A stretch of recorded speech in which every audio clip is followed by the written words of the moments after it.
Bom dia novamente, a graça e a paz do nosso Senhor e Salvador Jesus Cristo, amém?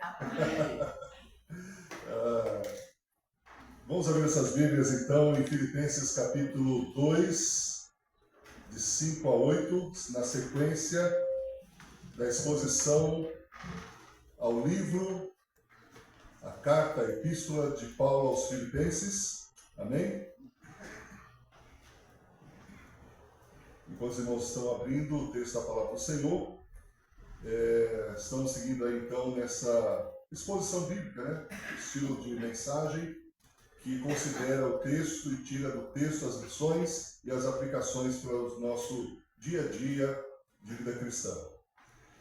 Até aqui nós vimos então uma igreja que é formada através de uma ação evangelística, como sempre, né? As igrejas nascem assim, através de conexão com pessoas.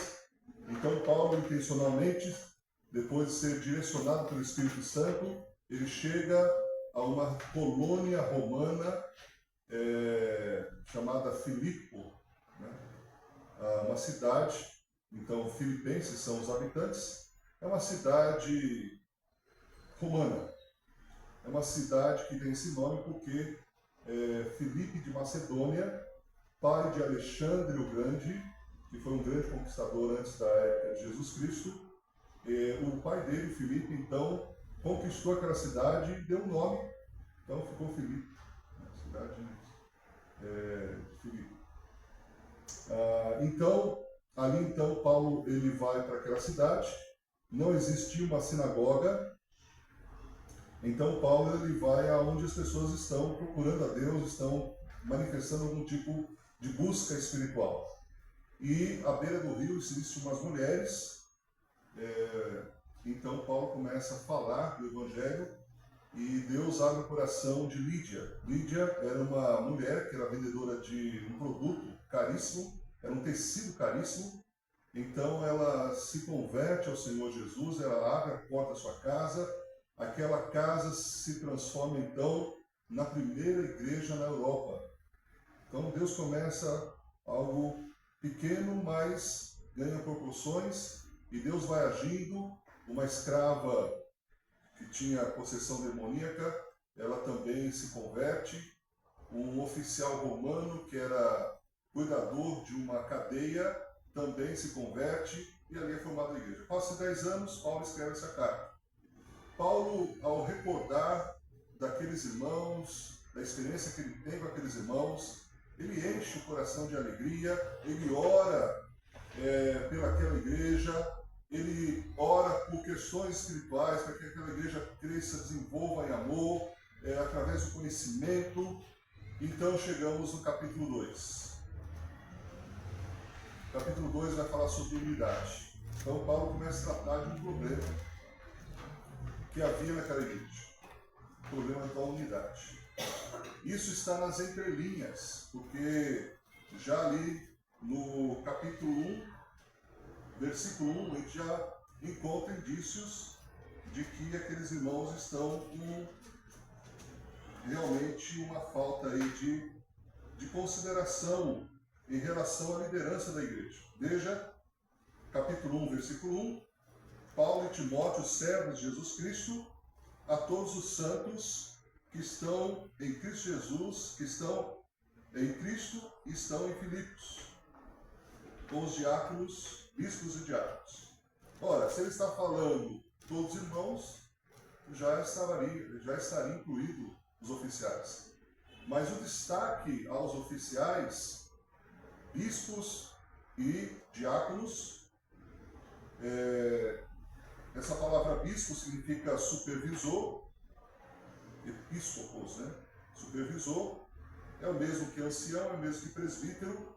Então, o pastor da igreja ele assume a função do supervisor, do conselheiro, do ancião, do presbítero, que é o líder, e tem os diáconos também, que são aqueles que são servidores das mesas, a mesa dos necessitados, a mesa do Senhor, a mesa do pastor, a mesa da sua própria família.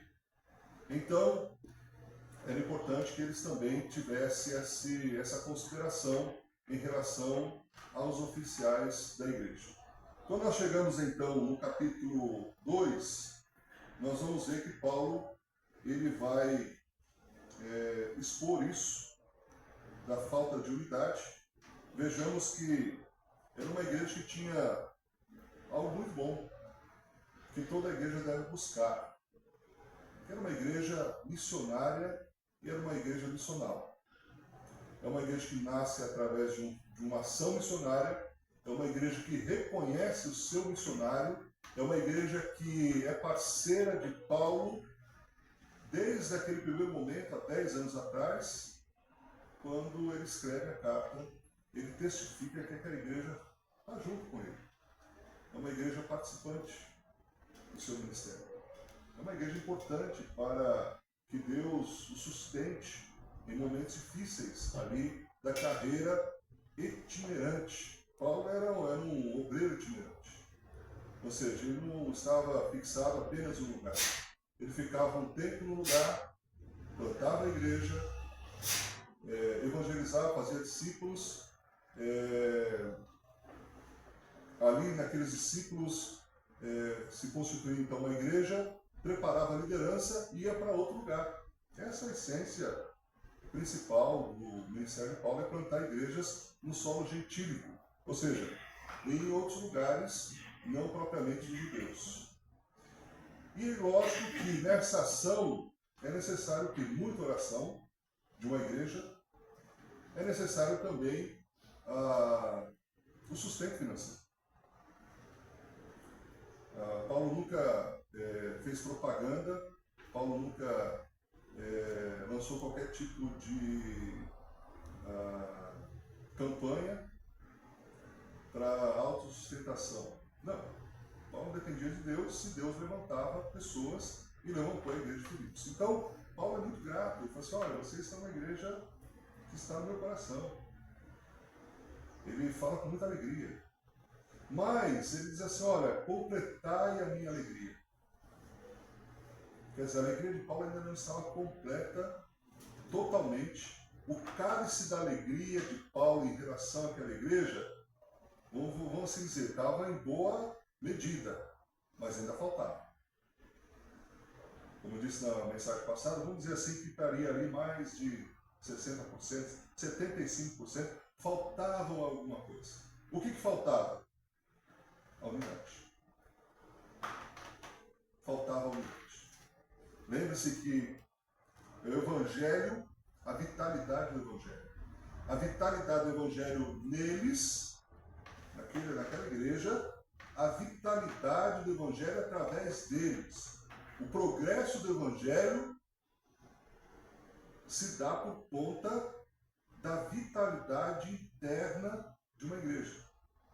A igreja ela precisa ter uma proclamação forte, ela precisa ser atuante na sociedade, ela precisa proclamar o Evangelho, ela precisa financiar aqueles que estão na linha de frente, ela precisa ser parceira daqueles que estão agindo em contextos transculturais, mas também ela precisa estar sadia, ela precisa estar com vitalidade, ela precisa ter a unidade. A unidade é preciosa. Na mensagem passada falamos sobre a preciosidade da unidade. Agora nós vamos trabalhar, aliás, nós vamos ver como Paulo trabalha essa questão da unidade. E ele usa a teologia da cruz. A humildade de Jesus como um fator importante, essencial para a unidade da igreja. E quando nós falamos sobre unidade, nós podemos ver que lá no capítulo 2, versículo 3 e 4, acompanhe comigo a leitura, por gentileza, vai dizer assim: nada façam por ambição egoísta ou por vaidade, mas humildemente considerem-se os outros superiores a si mesmos. Cada um cuide não somente dos seus interesses, mas também dos interesses dos outros. Então, a humildade é a virtude que promove a unidade. humildade é o remédio que cura os males da falta de unidade de uma igreja. E aí Paulo, ele não só mostra esse conceito, mas ele mostra o exemplo. O grande exemplo de humildade está na pessoa do nosso Salvador, que é Deus, Jesus Cristo. O próprio Jesus disse: aprendei de mim, que sou manso e humilde de coração. Não se dá diplomas ou troféus ou medalhas com a pessoa humilde. No dia que você presentear uma pessoa humilde, você já conspira grandemente para a humildade daquela pessoa. O grande servo de Deus, né? O grande e humilde servo de Deus, como assim?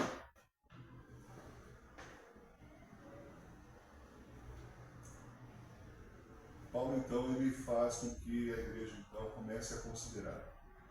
passe a considerar como resposta à falta de unidade. Aí entramos no versículo 5, no capítulo 2, que diz: seja a atitude de vocês a mesma de Cristo Jesus. Em outras traduções está: pensai ou sentir como Jesus. Que haja em vós o mesmo pensamento, que haja em vós o mesmo sentimento. Vamos dizer que esses três conceitos são sinônimos. Sentimento, pensamento e atitude.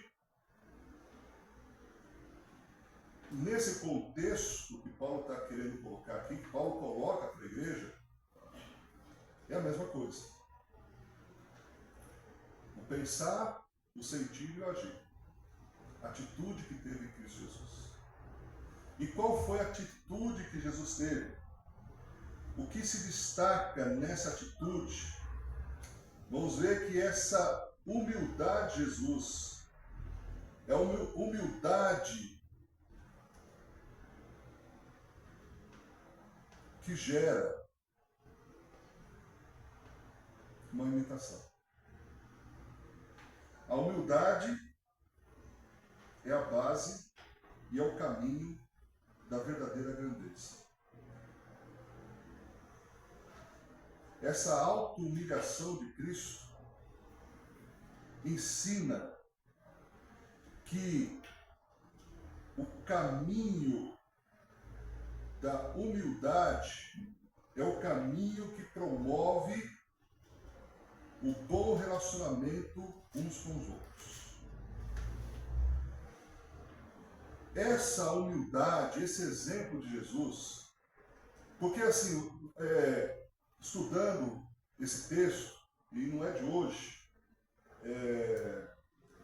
já de outras vezes, já de outras exposições, em outros contextos, mas me surpreende toda vez que me debruço diante desse texto, que é o texto que vai realmente mostrar que não só aquele momento da crucificação, a própria encarnação de Jesus já é o fator de humilhação.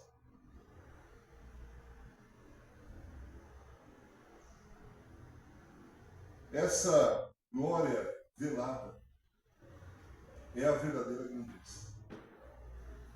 Alguém que tinha tudo para ser servido, que na eternidade passada e a eternidade futura é servido pelos anjos, e que não precisaria, ele não se tornaria mais ou menos pela escolha que ele fez. Ele poderia não ter escolhido isso. Ele poderia não querer a humilhação, mas o fez.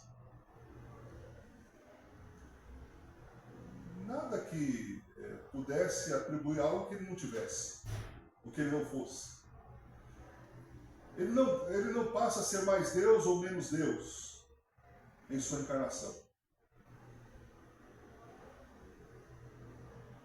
Essa teologia da cruz serve para o nosso dia a dia, de como devemos tratar as pessoas.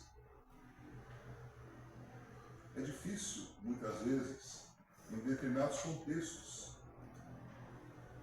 Mas Paulo está dizendo, olha, tem a mesma atitude que houve em Cristo Jesus. E que atitude foi essa? Vejamos ainda a continuação do texto, que diz que, embora sendo Deus,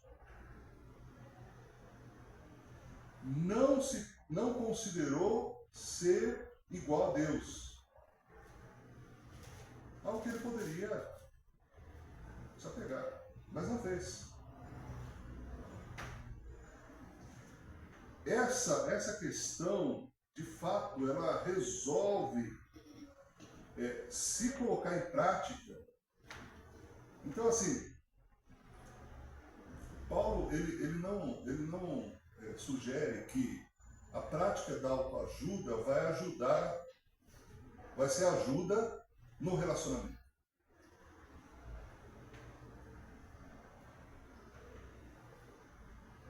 O que ajuda o relacionamento interpessoal entre seres humanos é a teologia da cruz, é a teologia da encarnação. Ou seja, quando eu falo de teologia, estou falando assim, o entendimento não só da mente, por isso que ele fala atitude. Atitude, o pensar, o agir. Procurar ser semelhante àquilo que Jesus fez, àquilo que Jesus era. Então, essa encarnação de Jesus é impressionante assim. Eu estava vendo várias mensagens e eu gosto de ver várias exposições, e me chamou o fato de que o pregador que eu estava ouvindo, ele considerou a encarnação da seguinte forma. Porque muitas vezes a gente fala da encarnação de Jesus na época do Natal, certo? É o momento que se tem lá, as igrejas têm os seus corais, têm as suas peças, têm os seus enfeites, né? E muitas vezes não paramos para pensar no detalhe de que vem um coral angelical para cantar para quem? Para alguns pastores, que não tinham relevância nenhuma, e pastores eram pastores de ovelhas, quadrúpedes. Boa parte da plateia daqueles anjos, talvez seja a maior apresentação angelical feita na história da humanidade, falando sobre a encarnação de Jesus, e o maior público que tinha eram ovelhas. E o pregador, ao analisar isso, ele disse o seguinte: olha, mas você acha que isso sairia da cabeça de um discípulo? Sairia da cabeça de alguém que queria montar uma religião para ganhar dinheiro? Não. Porque a vinda, a manifestação, a encarnação de Jesus se deu para até uma plateia humilde.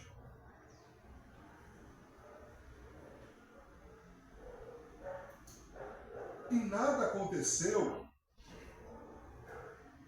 a não ser o fato que o grande sinal não é a estrela de Belém. O grande sinal é Deus se fazer criança, bebê, um infante envolto em faixas, tendo como berço o prato de comida de ovelhas, de animais. Essa humildade do Deus Criador e Sustentador do Universo, que se humilha, e a humilhação de Jesus não é que ele perdeu seus poderes. Existe uma doutrina que ela precisa ser bastante bastante entendida para não se tornar uma heresia. É a doutrina chamada kenosis, que é o auto-esvaziamento voluntário de Jesus Cristo durante o tempo. Esvaziou-se a si mesmo. Não considerou ser igual a Deus. Agora, esse esvaziamento não é deixar de ser Deus. É um esvaziamento por adição. Ou seja, ele sendo Deus, agora ele assume a natureza humana para todo sempre. Não é que Jesus, sendo Deus, ele passa a ser homem só para fazer o seu trabalho aqui e deixar de ser homem. Não! Ele é ainda homem eternamente, Deus homem, homem Deus plenamente. Para todo sempre. Essa adição à sua natureza divina, essa adição de ser humano, isso é uma negação para um Deus Todo-Poderoso.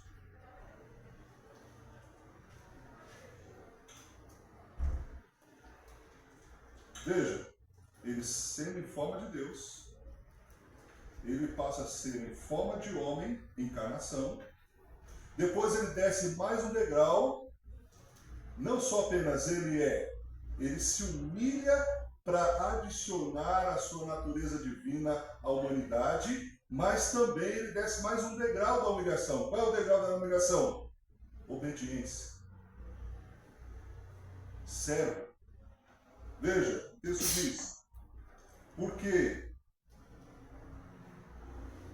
embora sendo Deus, não considerou ser igual a Deus, algo que deveria pegar-se, mas esvaziou-se a si mesmo, vindo a ser servo. Quando ele se transforma, quando ele assume a sua humanidade na encarnação, ele passa então a servir e não ser servido. Eu não vim para ser servido, mas vim para servir e dar a minha vida em resgate de muitos. Ele se torna obediente. Abnegação. Depois ele, então, sendo Deus, homem, escravo, cordeiro. Ele desce ao ponto mais baixo da humilhação. Ele desce os degraus da humilhação. Cordeiro. Então, encarnação, abnegação e crucificação.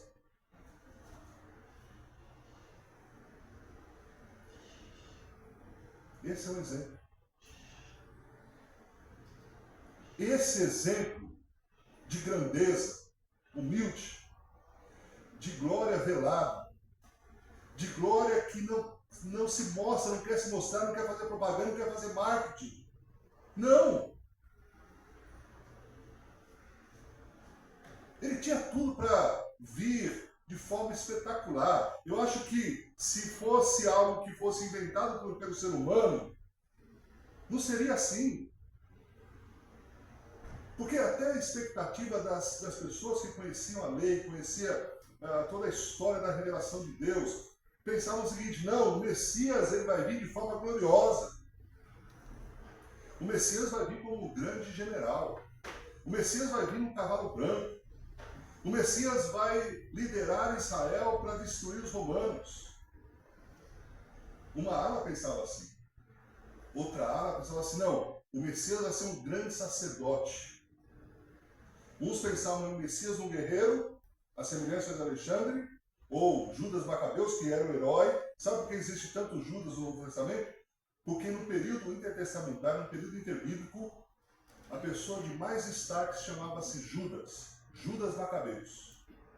filho de Matatias, um dos irmãos, eram 5 irmãos que lideraram a revolta contra os romanos, e essa revolta durou 100 anos.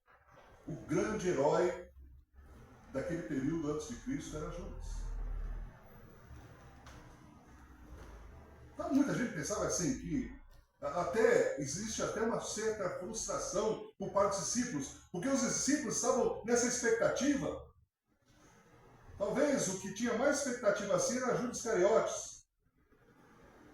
Mas os demais discípulos, talvez quando o Zelote, Simão Zelote, começou a andar com Jesus, falou assim, não, esse vai liderar os Zelotes. Daqui a pouco vira a chave. Daqui a pouco vai vir a revolução. Daqui a pouco o Messias vai se manifestar de forma gloriosa. Não é possível que ele vai ficar assim humilde a vida toda. Talvez, nos primeiros momentos, nem sabiam como Jesus nasceu. Talvez a revelação de como Jesus nasceu veio depois, quando Maria começa então a falar, ou quando ainda José era vivo. O relato do nascimento de Jesus Cristo, por parte de Mateus, é a perspectiva de José. O relato do nascimento da encarnação de Jesus, o nascimento de Jesus em Lucas, é a perspectiva de Maria. Talvez ficaram espantados ao saber como ele nasceu, de como ele foi criado, de como ele aprendeu o ofício de carpinteiro. Como assim? O Redentor, o Salvador, o Criador do Universo, o Sustentador do Universo, manter-se dessa forma. Isso é uma tremenda contradição para qualquer mente humana. Mas por que isso aconteceu? Porque a humildade é a base e é o caminho da verdadeira grandeza do ser humano. E que nós precisamos aprender isso. Não é fácil ser humilde, irmãos. Humilde mesmo. Não é humilde para ter no peito. Não é humilde se vangloriando. É humilde tendo condições, tendo recursos, tendo inteligência, tendo sabedoria, tendo experiência, se manter oculto. Isso é humildade.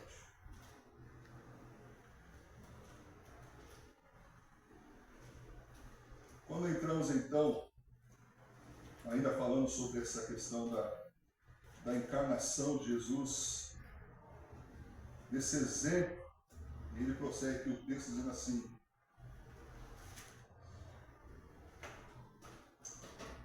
versículo 8, e sendo encontrado em forma humana, humilhou-se a si mesmo e foi obediente até a morte e morte de cruz. Esse exemplo que Paulo está trazendo do exemplo de Jesus, ele é um imperativo ético para o cristão. Sabe qual é o direito do cristão? O verdadeiro direito do cristão é abrir mão dos seus direitos. Não é coisa fácil. Abrir mão dos seus direitos.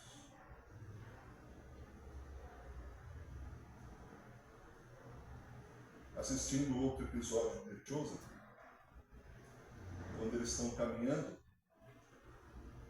os discípulos e as mulheres. De repente, no caminho, eles encontram uma tropa romana.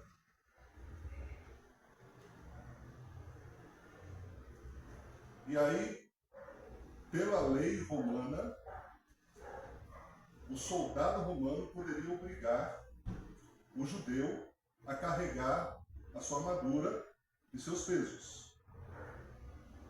A armadura romana com capacete de ferro, com os escudos, o escudo, com a couraça, aquela descrição que Paulo faz lá no capítulo 6 de Efésios. E ainda mais os pertences de barraca, de alimento.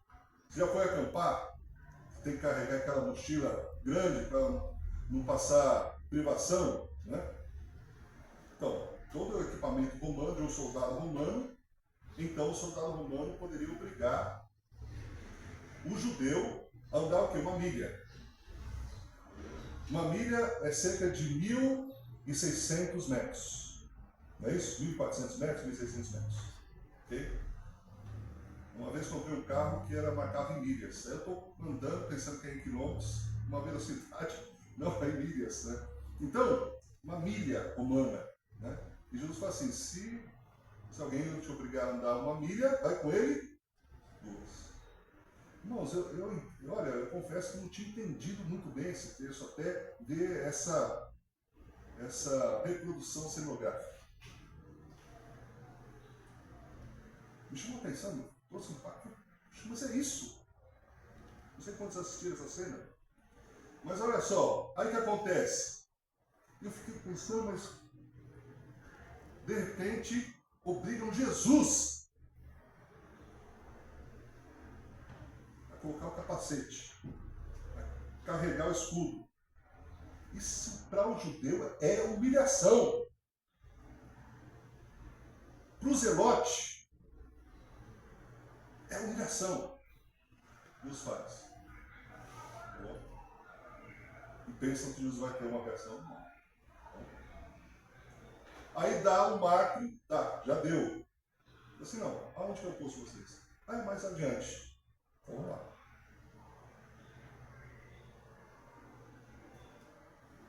Eles vão. Inclusive as mulheres carregando peso. Porque o instinto masculino é dizer assim, não, mulher não.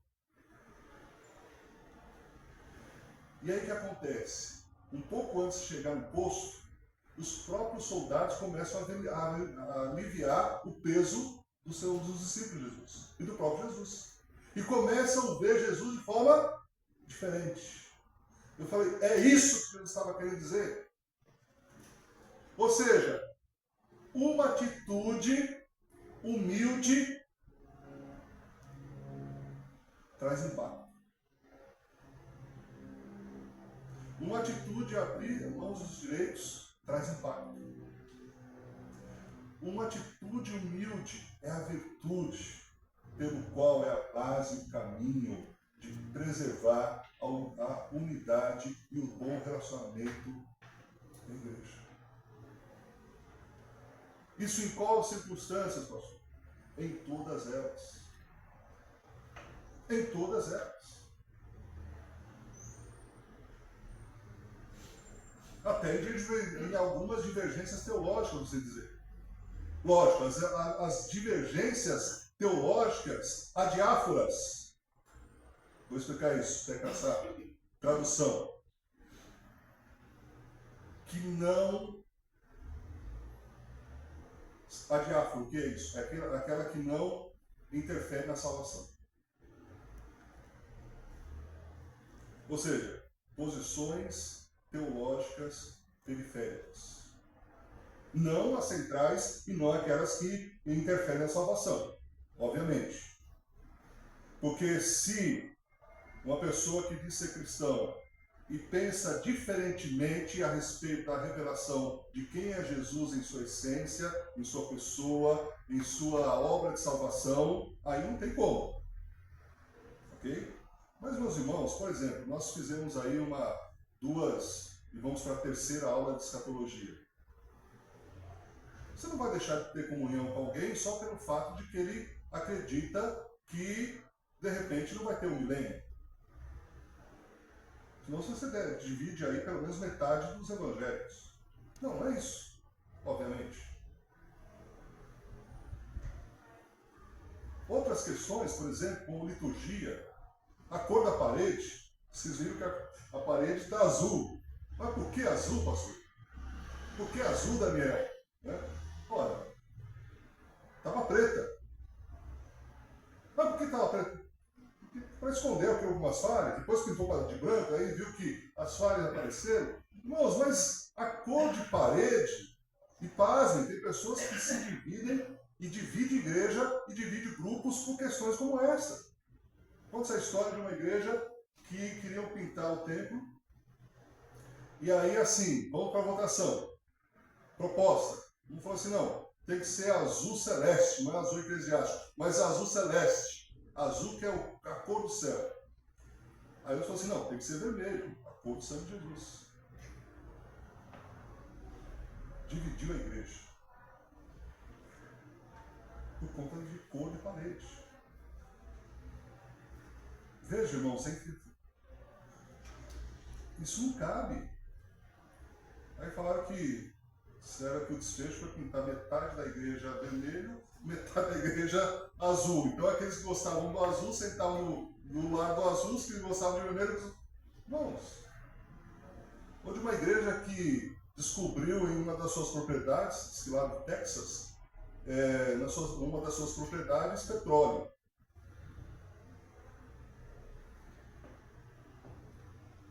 Aí foram para decidir o que ia fazer com o petróleo, com os royalties do petróleo, e falaram assim, nós vamos dividir os royalties em termos percentuais iguais a cada um dos membros da igreja. Ou seja, de um dia para a noite, um membro daquela igreja se tornou rico. Segunda decisão, não vão aceitar mais ninguém como membro da igreja.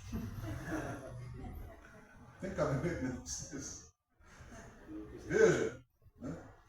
Mas essa questão, voltando aqui o texto, o objetivo de Paulo, ao descrever a humilhação histórica de Cristo e revelar sua futura exaltação, que é a próxima mensagem, que é a exaltação, nós estamos trabalhando hoje humilhação, a próxima mensagem é exaltação. Tá? Ele desce degraus, olha só, ele voluntariamente desce os degraus da humilhação. Olha o que acontece? O Pai o conduz aos degraus da exaltação. Porque esse é o princípio. Qual é o princípio? Aquele que se humilha, Deus exalta. Aquele que se torna humilde, Deus exalta. Mas a exaltação não pertence ao ser humano.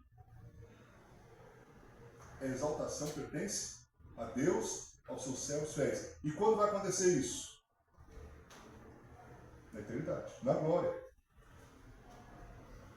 Porque a exaltação agora pode te roubar a exaltação da glória futura. A alta exaltação te rouba a possibilidade de Deus se exaltar na eternidade. Não é aqui a exaltação. Não é nós que produzimos a exaltação. Irmãos, esse negócio de fama não cabe bem ao cristão. Ainda mais se ele promove a fama. Se ele se torna famoso por conta de um trabalho, até de proclamação do Evangelho, por exemplo, se a gente pega, por exemplo, Billy Graham. Billy Graham foi uma das pessoas mais famosas. Mas pega a vida de Billy Graham. Tentaram fazer de tudo para que ele se exaltasse. Chegaram a dizer assim, não, Billy Graham, sua mensagem é muito simples. Você precisa ter mais robustez teológica, mais pensamentos eruditos. O Billy Graham disse, não, continue pregando a cruz de Cristo, de forma simples. E a mensagem do Billy Graham era simples. Ele foi o conselheiro de presidentes dos Estados Unidos. Ele foi recebido em países fechados do Evangelho. Mas quem o exaltou? Foi Deus. Ele se tornou o maior evangelista da história da humanidade. Através da instrumentalidade daquele homem humilde, família humilde, tranquila, sem muita coisa, sem muitos bens. Ele era assalariado. Ele não queria presidir, não. Ele deixava o que tinha para manutenção do seu sustento. Era o suficiente.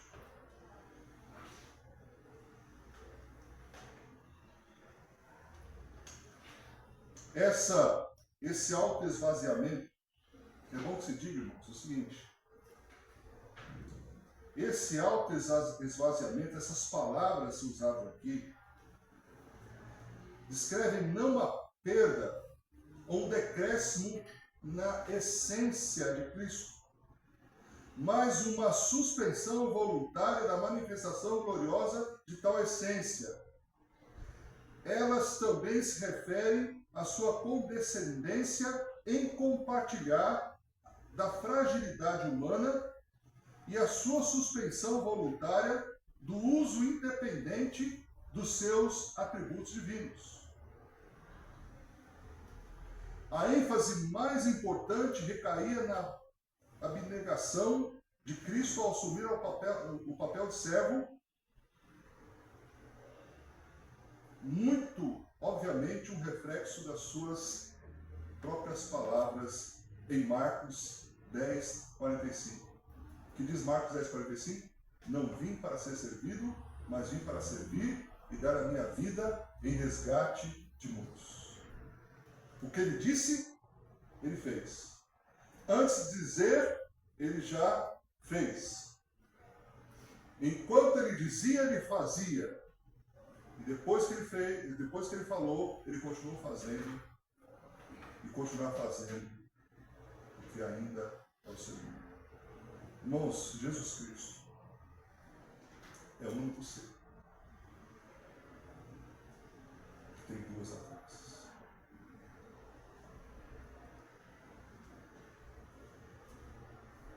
O Pai é Deus, plenamente. O Espírito Santo é divino. Jesus Cristo é Deus e Jesus Cristo é homem. No concílio examinatório para o exercício do ministério pastoral, me fizeram a seguinte pergunta: quem morreu na cruz? Foi Jesus? Quem morreu na cruz? Foi Deus ou foi o homem? A pergunta foi errada.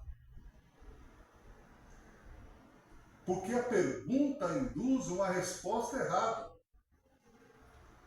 Porque a pergunta que diz que quem morreu na cruz foi o homem, foi Deus, vai chegar à seguinte conclusão: ora, se dissesse que foi Deus, mas Deus pode morrer? Se dissesse que foi o homem, qual é o valor da salvação? Outros homens morreram na cruz. Quem morreu na cruz? Deus, homem. Homem, Deus. E não é 100%, é plenamente. A palavra correta é plenamente. 100% é percentual, agora é 100% homem. E, meus irmãos, depois de muita discussão, durante 400 anos, finalmente, no Concílio de Calcedônia, em 451 da era cristã, chegou-se então à definição da união hipostática, inseparável das duas naturezas, que veio então a famosa frase em latim: et vero homo, et vero Deus. Ou seja, verdadeiramente homem, verdadeiramente Deus.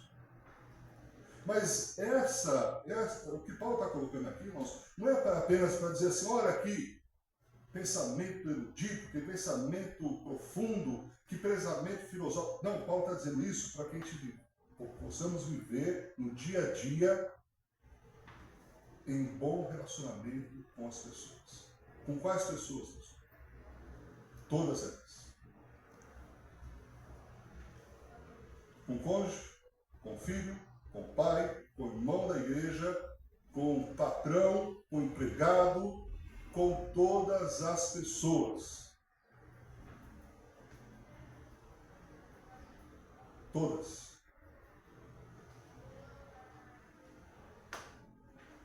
Não é fácil. Sabe aquele momento que alguém te fecha no trânsito? Hoje, por vindo para cá, até o Totti foi coadjuvante disso, né? Olha só, vindo para cá, né, peguei aqui, geralmente eu vim pelo Campo Limpo, hoje eu vim pelo Janeiro por dentro, né? Aí estamos lá, aquela estradinha, né, que tem lombadas, que é estradinha estreita, que tem até redutor de velocidade, e vem um indivíduo. Sem eu saber, pode estar lá na frente, eu estava atrás, vem um indivíduo, aquele indivíduo que vem cortando, né? Faixa dupla, não pode, mas assim, tá, muita gente faz isso. Cortou. Aí ele viu que tinha uma lombada e vinha outro carro. O que ele fez? Entrou entre o Totti na frente e eu atrás.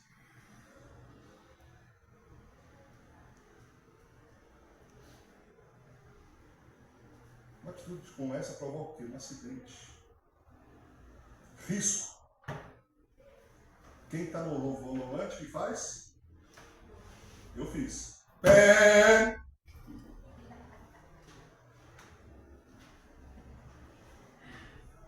E eu estava ouvindo a mensagem falando sobre isso. Aí a mulher falou assim, você acabou de ouvir a mensagem?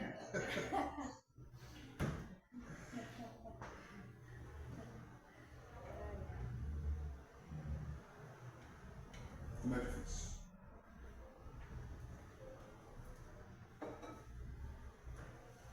Mas é o que nós precisamos fazer. É controlar e... Lógico, você pensa assim, não, eu preciso avisar esse camarada que ele vai provocar acidente, porque esse foi o meu argumento, né? Eu preciso avisar esse camarada que ele vai provocar um acidente depois, em algum momento, ele precisa ser avisado. É lógico que vem o sentimento de... Isso vale, irmão, sabe aonde? Na frente do caixa. Na frente do banco. Onde tem tanta suja de banco? Mas fila de caixa, de supermercado, muitas vezes a gente pensa que em nós mesmos e aí tem justificativo. Às vezes chegou tarde, chega em casa para descansar e tal, mas a gente não pensa muitas vezes nos outros. E aí a gente pensa assim, se Jesus estivesse no lugar, o que ele faria? Esse é o ponto. Esse é o ponto. Irmãos, vamos para algumas conclusões. Um texto muito rico, dá para ficar falando, expondo muita coisa, mas veja, olhando lá para o esboço, então a verdade central, a grande ideia, a formação teológica é o seguinte: a humildade de Jesus é o fator essencial para a unidade da igreja. Comparando humildade de Jesus com unidade da igreja. E Paulo, ele usa essa questão para dizer assim, olha, isso vai ser a solução para vocês. Sintam, pensem e agem e venham agir da mesma forma de Jesus. Então, em primeiro lugar, ele se esvaziou. Devemos esvaziar-nos dos nossos direitos. Voltando lá à leitura do versículo 6, que diz que, embora sendo Deus, não considerou o ser igual a Deus, o que era algo que deveria apegar-se. Então, se ele abriu mão dos seus direitos, nesse autoesvaziamento temporário dos seus atributos divinos, lembrando que a sua encarnação já é humilhação, devemos o quê? Esvaziarmos dos nossos direitos. Quantas brigas poderiam ser evitadas se nós fizéssemos isso no passado? Quantas brigas poderão ser evitadas se nós colocarmos em prática abrir mão dos nossos direitos? Como é difícil abrir mão dos nossos direitos. Como é difícil.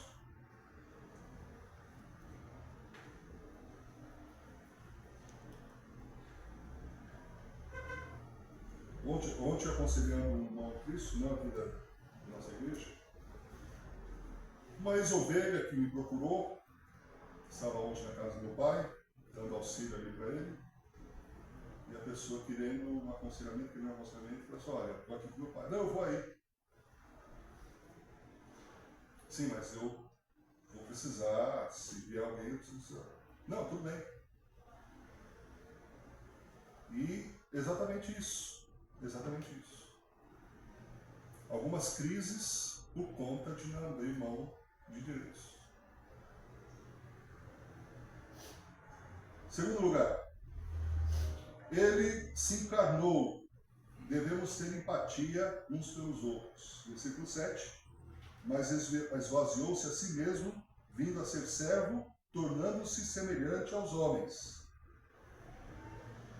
Ele se encarnou, ele foi empático, ele sentiu as dores. Ora, como que um Deus criador de tudo, ele agora passa a ter fome, ele passa a ter sede, ele passa a ter suor, ele precisa ir no banheiro.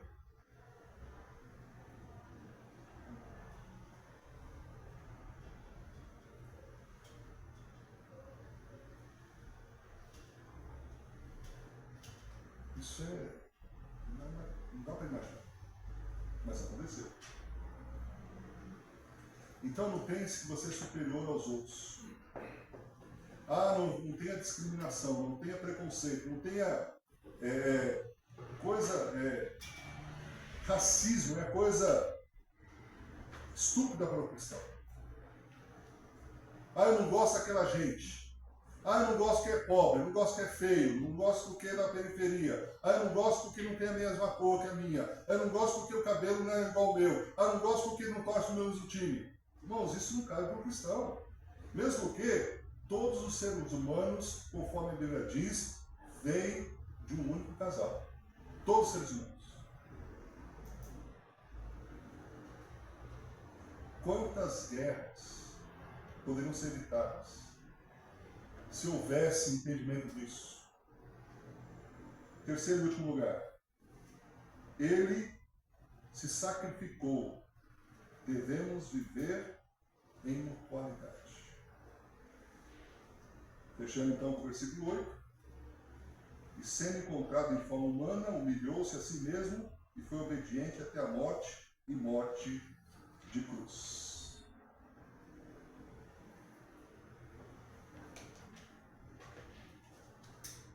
O que é mutualidade?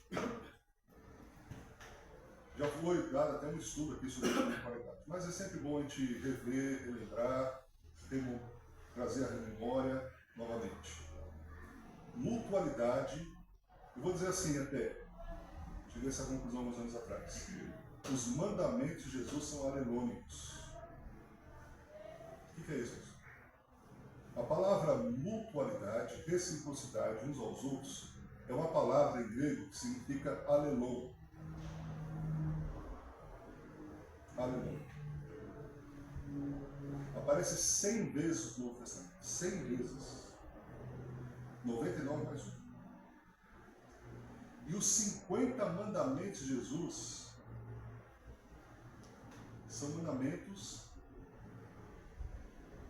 da mutualidade.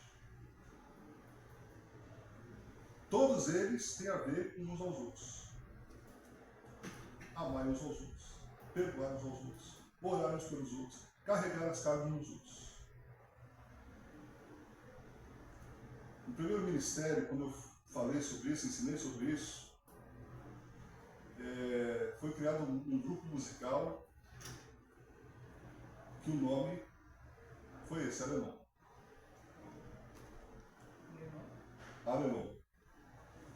Aí, quando eu fui ensinar num seminário da Assembleia de Deus, também, Davi, já tive essa oportunidade, essa experiência. Porque para eles, Batista conhece Bíblia, né? Então, eu tinha um aluno que era membro da Assembleia de Deus, se tornou diretor do seminário da Assembleia de Deus, me chamou para dar aula lá em São Bernardo do Campo. E eu falei assim, olha, você só pode ter autoridade de dizer aleluia se viverem o aleluia. Trocadilho de palavras. Então, antes de dizer aleluia, o pessoal gosta de dizer aleluia, né? Aleluia, aleluia. Então, lembre-se disso. Antes de dizer aleluia, viva o alelon. Ou seja, viva a mutualidade, a reciprocidade uns aos outros. Então, qual é o fator principal de motivação para vivermos a mutualidade? Está ali, no esboço. É aquilo que Jesus Cristo diz.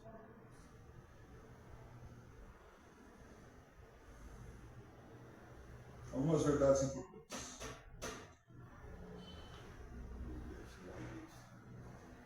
A glória velada é a verdadeira grandeza. A verdadeira grandeza gera imitação. O problema da falta da unidade de Filipe se resolve imitando o exemplo de humildade de Jesus em sua encarnação, em seu sofrimento, em sua crucificação.